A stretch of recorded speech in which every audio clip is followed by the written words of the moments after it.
So in the last video we worked out how scientists determined how long ago the last magnetic pole reversal was on this planet.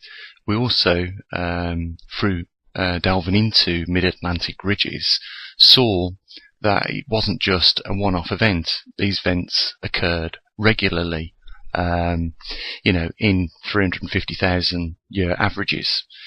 In this video, what I wanted to do is just show you the stark evidence that this is taking place again. And, I always go on about this because, I say, the magnetic reversal has happened many times on this planet before, but that shouldn't be taken for granted, that it won't have certain implications. As you can see, since the early 1900s, there are many pin marks that show where it has been tracked as it heads towards the direction of Siberia and on a single vector. And you will see that as we get to around 1999 onwards, that the gaps start to open up a little bit. That's an indication that the pole has, increased in speed and covered more distance in less time.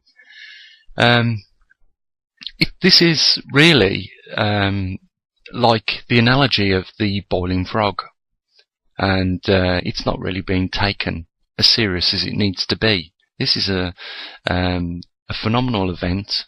It's a rare geo anomaly, and like I say, the last one was 780,000 years ago, and it shouldn't be taken for granted. What I mean by the slow boiling frog analogy is that, if you turn up the heat slowly on something, like a frog, it generally doesn't die. But if you chuck it in boiling water straight away, it generally kills it through the shock. And right now, humanity on a whole, everyone on, wherever they are on this planet, are being slowly boiled by the fact that this information is coming gradually and slowly. And it has been doing so over the last 100 years, as we can see from the pin marks on this map. That doesn't mean that by the time it gets to, the point of where it goes through its magnetic reversal, that won't have some serious implications for us on this planet. This is the important point about making these videos. It's about warning people of some of the possible implications with regards to climate and geophysical changes that could take place during this time.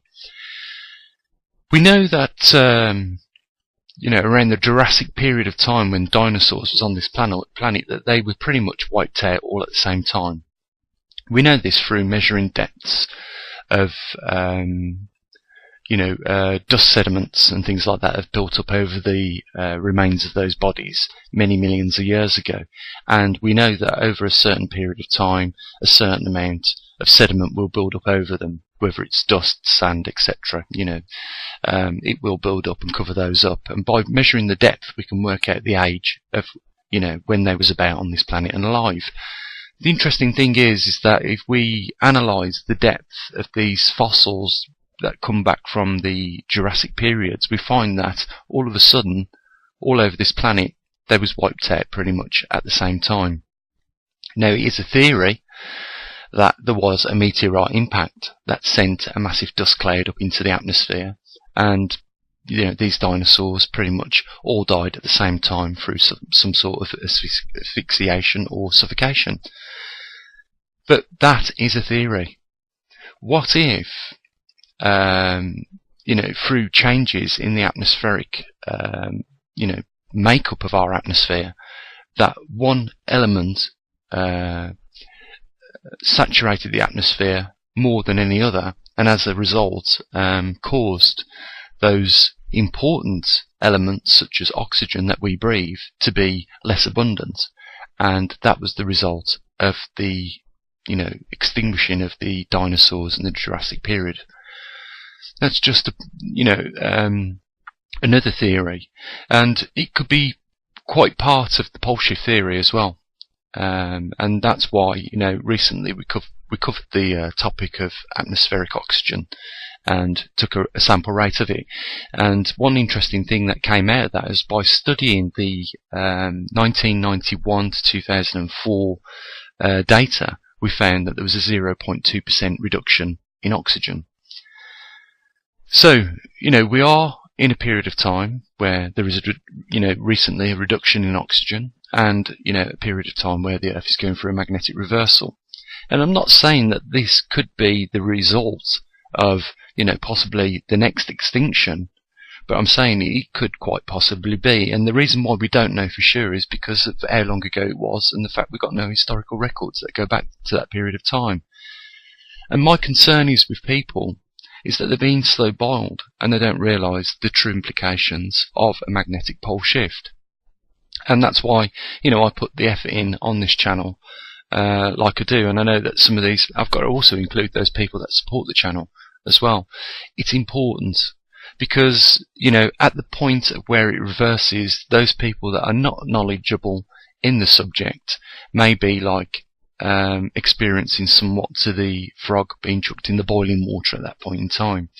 We have got a bit of time through some of the experiments that I've conducted with weak and strong magnetic field lines. We know that when it gets to around 40 degrees of movement, and we're not far off from that, guys, you know that, we go into the weak field lines and the magnetic reversal should be in full effect. And I expect, within months to have it reverse, and then another 100 years for it to settle down into its final position of resting. Similarly, how it is starting, it will finish, is what I'm saying. One of the things that concerns me is the lead up to the reversal, when it gets to around that 40 degrees mark, based on the experiments that we conducted with weak and strong magnetic fields. And during that point in time, when it's in the weak field lines and going through that faster transition to the reversal point. And, if people can be alerted at that point, then maybe they will still have time to make some final preparations as to, what will be the coming events, because it's quite clearly unknown. We are seeing some similarities in climate shift with regards to Arctic climates on the North and Southern Pole. More so the North Pole for some reason, and that might have to do with, the fact that the jet streams in the Northern Hemisphere are far more stronger than the ones in the Southern Hemisphere.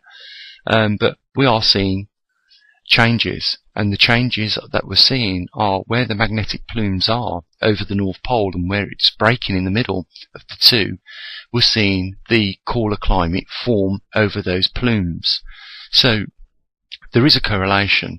I mean, there shouldn't be any reason not to think that there wouldn't be in any case, because the magnetic North Pole is located directly over the Arctic region of the North Pole, and likewise for the South Pole in the Antarctic.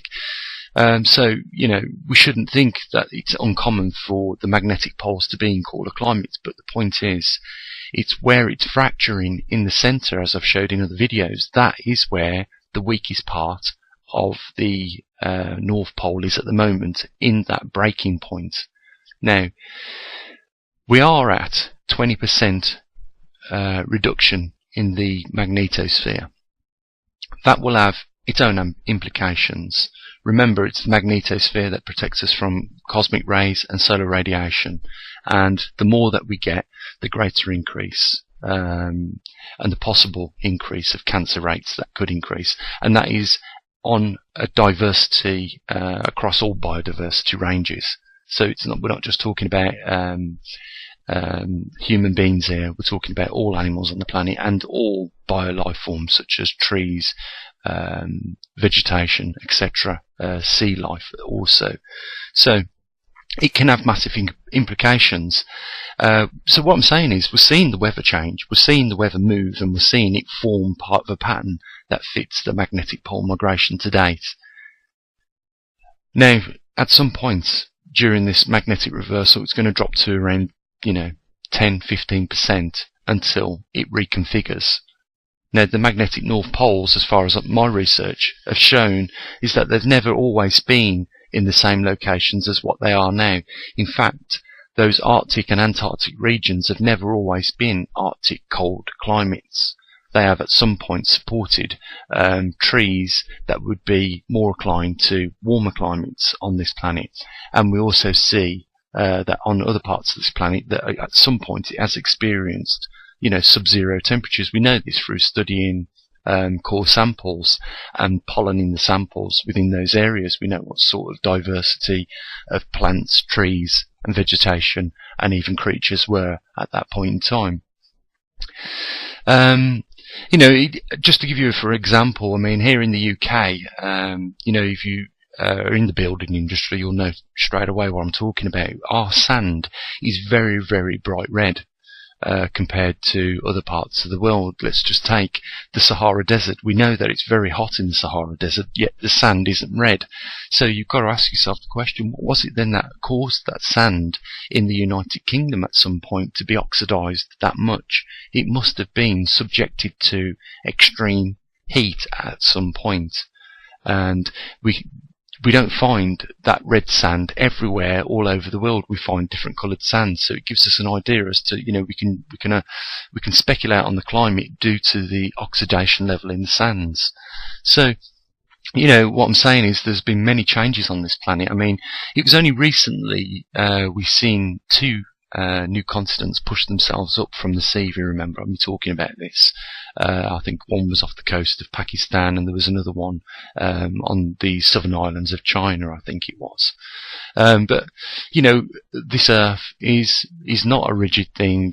Things are happening all the time on this planet, and we are at the present time in the full grasp of a magnetic reversal. And I think if you wanted to study planetary mechanics, I think the most important subject to start with first is planetary magnetism, because I think everything else revolves around that. And I think proof of that is we're seeing the correlations now with the Arctic climate move slightly over towards Siberia in the bigger plume areas and lower itself further into China, or going towards China at least, and the Far East. And as a result of that, we're seeing the climates in those vicinities experience, record lows, and as a result of that, they're losing many thousands of heads of cattle, as well as other agricultural grown goods. So, my point is of this video, guys, is, we shouldn't take it for granted. We're in a very important time right now. I can only guess as to why the mainstream media is not covering this a lot more, and more professional organisations aren't putting more information out about this, because I think this is the biggest event in at least our human history. And for that reason, I still have a passion for putting this information out and trying to keep up to date with all the stuff such as we are. That's what drove me to build that magnetometer station, to monitor the heading of the North Pole, and also to come will be the magnetosphere strength indicator or sensor, which will give us real-time data of the magnetosphere strength. So that's why I do this, guys. So just to move away from the subject briefly, on average we're getting around about 70,000 people view the contents of these videos, and around about 1,000 to 1,500 people visit the website every week. So 70,000 views per month off YouTube's, 1,500 per week off the website. On average, usually around one video I make, I get one person donate a small contribution to this work that we're doing here and this research. And it's not a lot really when you consider 70,000 people, viewing the content. But if you are that one person today that decides to make a contribution, know that it's not just to support the channel, it's to support the views that we get. You're helping get that information out. And in my view, and I'm sure most of you agree, it is highly important that that information gets out to those people. So I want to thank you, and I want to encourage more people to do more in form of, supporting the channel the way they are. I also want to thank those that have already as well. So as usual, guys, there's a link down there if you want to support this work. And the more support we get, the more we can do. Obviously, it's a fact of life in a monetary system.